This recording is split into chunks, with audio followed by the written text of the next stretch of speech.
the Home Pros Radio Show. Welcome to the Home Pros Radio Show podcast. I'm Tommy Donovan with RIC Home Inspections and your co-host for the Home Pros Radio Show. You know, there's nothing more unsettling than receiving a bill that is higher than expected, especially when it comes to your home's utilities. After all, we're talking electricity and gas, a need that is non-negotiable in a household budget. What could be the cause of such an unexpected expense? Furthermore, what can we do to troubleshoot this when it happens, and also keep it from happening again? These are questions that we noticed were buzzing around social media recently, and it's a topic that Shane and I tackled recently on the show. We need to talk about the most common cause of things like spikes in your power bill. Do you know where to look and how to troubleshoot that? If you notice a power spike in your power bill, what could be causing that? How do we look out for these types of things? Yeah, I've been seeing that question a lot, like on Facebook, on different pages here lately. You know, people always say, my power bill's high this month. Is anyone else having this problem? And then, you have different stuff, and everybody, I guess they sort of think that it's just the power company a lot of the time, but the instinct would be call an electrician. What's going on? Right. And but whenever you have a spike in your power bill, if it's just for 1 month, just all of a sudden, typically it's going to have or I'm gonna say most of the time, if it's a really large spike, it's going to have something to do with either your HVAC system or possibly your water heater. Unless of course, you left something on. If you say left your stove on for 3 days, obviously that would cause that to happen as well. And hopefully you'd recognize, oh yeah, it's probably from when I was cooking that 3-day turkey. Yeah. Exactly. But yeah, because the two things that draw the most amperage within houses for electrical is heaters and motors. So, if you do have a spike, look at the things that have heaters in them and look at the things that have motors in them. HVAC, obviously, during the winter could possibly have both of those, depending on what kind of HVAC system it is and, or what kind of heating system you have, and if it's on auxiliary heat. Because, if your HVAC system is on auxiliary heat, you have a heat strip heating up and then a fan, which is a motor, blowing across it to blow the heat out. Now, if it's a heat pump and it's running, normal, it doesn't have the heat strips on them, so to speak. Mm-hmm. And the heat strips are meant for an auxiliary. So we should have one of our show partners, Carolina Heating Service, on to talk about this. There are a lot of times that folks have this going on with their heat pumps and they don't understand the difference between auxiliary and regular heat. Right. If you adjust your thermostat up 2 or 3 degrees than what your air is in the house, it's going to turn those heat strips on to provide that additional heat just to get you to the point where you need to be so that you can just go back into your regular heating system. And your thermostat, if you have a heat pump, should be telling you auxiliary heat is running. Yeah, there's usually lights or something that tells you the difference. And try to avoid using the auxiliary heat unless it's absolutely really cold and, you have to. Yeah, so what you're getting at is, in this case, if that's happening, we need to be calling the heating and air guy, not necessarily an electrician. Yeah, I actually had a house one time where it was like the the AC system and the heating system were almost battling each other, like it would heat up, cool down, heat up, because I was getting some extremely high power bills, and I was like, where in the world is this coming from? And then ultimately that's what it was. They were sort of battling each other, and I didn't realize it. Wow. Was the system trying to run heating and cooling basically at the same time? It would heat up, then cool back down, basically, I think is what was going on. Was it a thermostat? It was one of those that was like, how you can sometimes you can set them so you say you want the heat here and then you want the cooling here. Right. And then it would get to that. Yeah. That was sort of how that was working. Mm-hmm. Now, if it's not the HVAC system, my next place I would look would be the water heater, and I would look for water leaks. Checking for the water heater when your power bill is too high. Well, basically, and you're actually looking more for leaks than you are. Well, the water heat, it could be the water heater, it could be leaks on the water lines. The reason for the looking for the leaks is because if you have a leak off of a hot water line, your water heater is constantly pouring water out or supplying water to your hot water system. And so that means that the heat elements have to kick on that much more to heat it back up. Mm-hmm. So it keeps cooling down, heating back up, cooling down, heating back up, to where if, the water stays in the water heater, it's not leaking out somewhere. It doesn't have to kick on as much because the water's already hot. That's one a lot of people look over. They don't think about that, but that is another place where it could be. We mentioned before about the importance of having of knowing where your safety relief valve drain line is on a water heater too, because those valves will fail. They have a life expectancy. And there are a couple of homes this week even that I saw those safety relief valves are going into their crawl space or terminating in an area that you never would look. Right. And that's important. We write these up as home inspectors to, reroute this safety relief valve drain line to a conspicuous location. And the reason being is that if you're the TPRVs, they will fail. They have a life expectancy. They'll start to drip. So I've actually seen it where I'm at one home and I'm looking at the house next door and there's water pouring out of the side of the house. It's a steady stream and the homeowner just has no clue. And this was in a conspicuous location. So that's a perfect example of how your water heater could be causing a spike in your power bill. Yeah. So there's that, and then there could be a leak anywhere on your hot water line. There could be. It could be anywhere on there. You could have maybe your thermostat's not working and it's maybe your thermostat in your water heater goes out, then it's constantly heating. Then there again, you're going to see it from the TPRV most likely. So that's another thing. So water heater, it could be within the water heater or it could be outside the water heater, what the water heater is supplying. Another thing to check would maybe even be related to plumbing would be, your shower heads and other faucets. If you're having if you have low volume fixtures that are starting to fail. Yeah.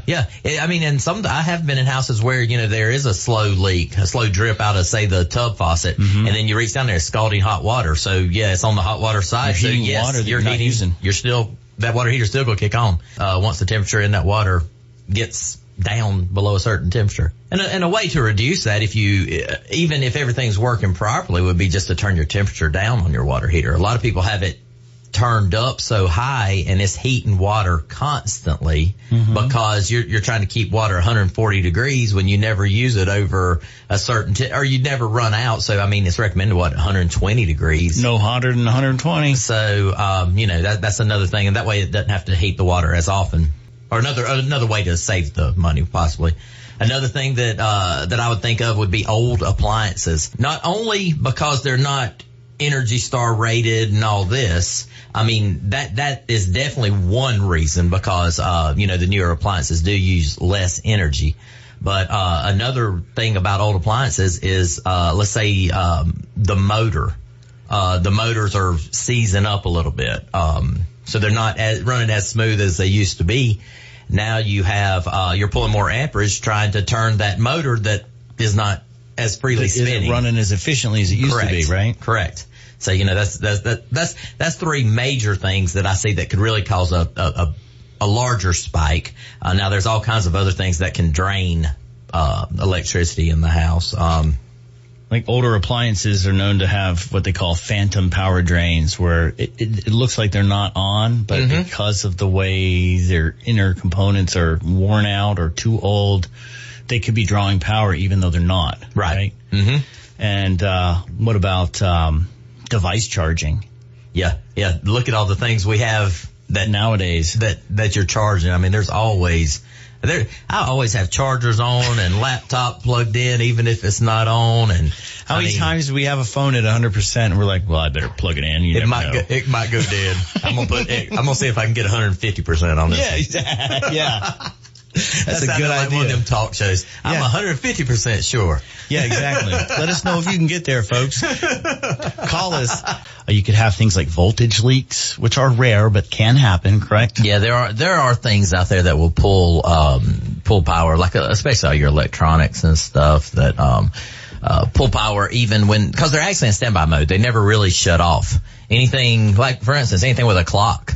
Like say your microwave and things like that, even if they're not running, they are still using power. So, you got things like that. And then there are Well, like we talked about older appliances and all, although, even though they're not Energy Star, I mean, that's one thing. So, they don't save energy when they're running, but also the motor may be harder to turn or whatever. There's different things, things just become more or less efficient, the older they get. Yeah, the wear and tear on them. So tell us a little bit about what we would do to troubleshoot something like that. We get our power bill. It's a little higher than normal. Yeah, the first thing I would say is if you do have that spike, and you see that, there's something that is using more power than what it should be using. If you have one of the older meters, which I know they're, getting phased out, but if you have the one that spins, where you can actually see the wheel turn, because you can see those and tell when something's really using. Those are a little easier to tell because it's spinning. Yeah, you can actually see how fast it's spinning. If not, you're sitting there looking at numbers. Waiting for the number to turn on a digital meter. It's a lot harder on a digital meter. But yeah, if you have the one that spins, you can have someone out there looking at it while it's spinning pretty quickly and go inside and start turning breakers off one at a time and see when it really slows down. And whatever that is most likely well, that's definitely what's pulling the power. It's most likely what the problem is. At that point in time, you have to go figure out why that thing, whatever it is continually spinning. Now, if you don't have that kind of meter, the best thing I could say would be probably either if you have an ammeter or have an electrician come in and go in your panel and hook up the ammeter, and you'll actually you can actually see when the amperage that is being pulled drops whenever you turn that breaker off. Gotcha. So, it's just it's a process of elimination, really. You figure out which one's really pulling the majority of the power, then get over there and see if anything's wrong with it. And then if it's difficult to find it on your own, call the professional. Absolutely. That's yeah, if it's, and stuff like that. I mean, most people don't have an ammeter laying around to, go check the amperage pull on their meter, so Our buddy Scout is letting us know we've got a call.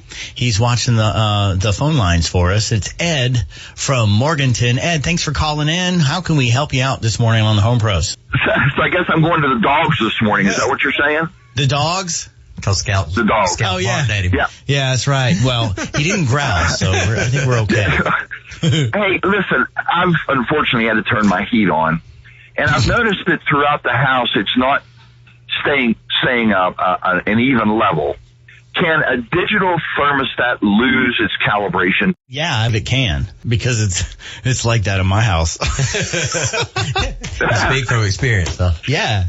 I got one of those things. Yeah. I spent some extra money on my thermostat when we had our downstairs heating and air replaced a few years back, and we'll set the thermostat for like a certain temperature, and it'll always seem cooler or warmer than what it should be. What I like to do, Ed, is I have a infrared thermometer that I use for home inspections. So like what I will do is I'll use that to determine if a system's working as efficiently as it should, but then you can also use that as well to gauge the temperature between your ambient air in the house and what the thermostat is actually saying. And I've seen it where you've been off a couple of degrees. And folks, your thermostat may lose calibration, and this can be caused by mechanical damage or even dirt. If the calibration of your thermostat is off by just a couple of degrees, guess what it can do, Shane? It can raise your power or fuel bill by as much as 10%. That's pretty healthy amount right there. Yeah. So, I mean, as we went through that whole list of things that could change your power bill or give you a spike, especially this time of year, well, your thermostat could be one of those items. So, to actually calibrate, you got to decide on one of two methods. Depends on your thermostat. If you have a digital thermostat, maybe this is also present on manual. Magnetic contacts and a calibration screw are what you use to actually make those adjustments. Otherwise, if you have a mercury switch, it's made up of a tube that contains the mercury in it. You have to adjust that. First thing you do, check your temperature, run your system for about 15 minutes. Use an infrared thermometer or any other type of thermometer to compare what the actual indoor air is to what your thermostat says. And then, of course, your first step at this point would be to clean away any dirt. Check the readings and make sure that you don't have any dirt trapped between the thermostat connections and affect the function. And to clean the device, remove the cover and clean around the edges and the top of the thermostat with a soft brush. Never, ever, never use a vacuum. You know why? Because that would suck. All right. And so this can cause, this is why, it can cause loose wiring connections and it'll damage the thermostat in other ways. If you have this screw, magnetic contacts and the calibration screw, first use a wrench, hold your dial straight, and use a screwdriver to calibrate. You'll find the screw in the center of a curled piece of thin metal inside your thermostat. Turn that screw to the right and left until the contacts open. Remove the screwdriver, wait a second, then reinsert the screwdriver and keep turning until the switch's contacts close. Remove the wrench, try the system again, repeat until you get the accurate readings that you're looking for. If you've got the mercury switch, it's just a matter of making sure your thermostat's mounted level on the wall. Right, that's just get a level and figure it out. Mm-hmm. So I've noticed that the thermostat in my house is mounted on the wall where the master cold air return is.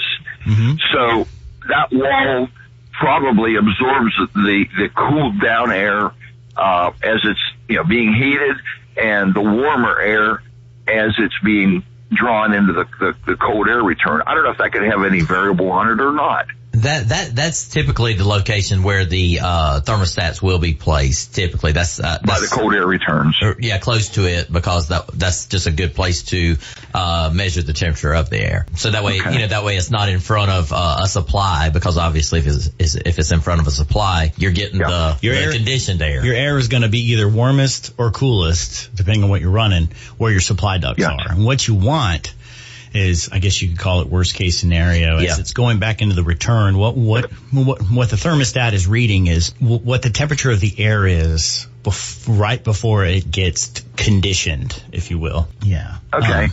Well, I appreciate your time as always. You guys have helped me out a lot. All right. I appreciate the call. Mm-hmm. Another way to make sure that you keep your power bill from raising unexpectedly: clean your refrigerator coils. That's right. Earlier we mentioned that older or poorly maintained appliances can tend to draw increased amounts of energy over time. You can stay ahead of that trend by remembering to clean the dust bunnies and other debris off of your refrigerator coils as needed. First, locate the coils, which you will find behind the unit or at the bottom of the unit on newer models. Remove any access panels as needed so the coils are exposed, and then use a vacuum to remove any debris that is present on and around the coils.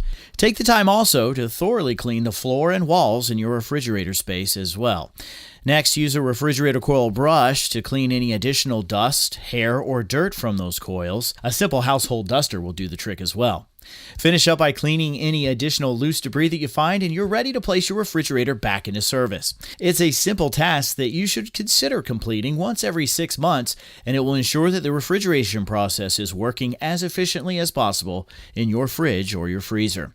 If you have experienced an unexpected rise in your utility bills, I hope this information shared in this podcast has been helpful. If so, let us know by sending us an email at ask@homeprosradio.com. Even better, leave us a review.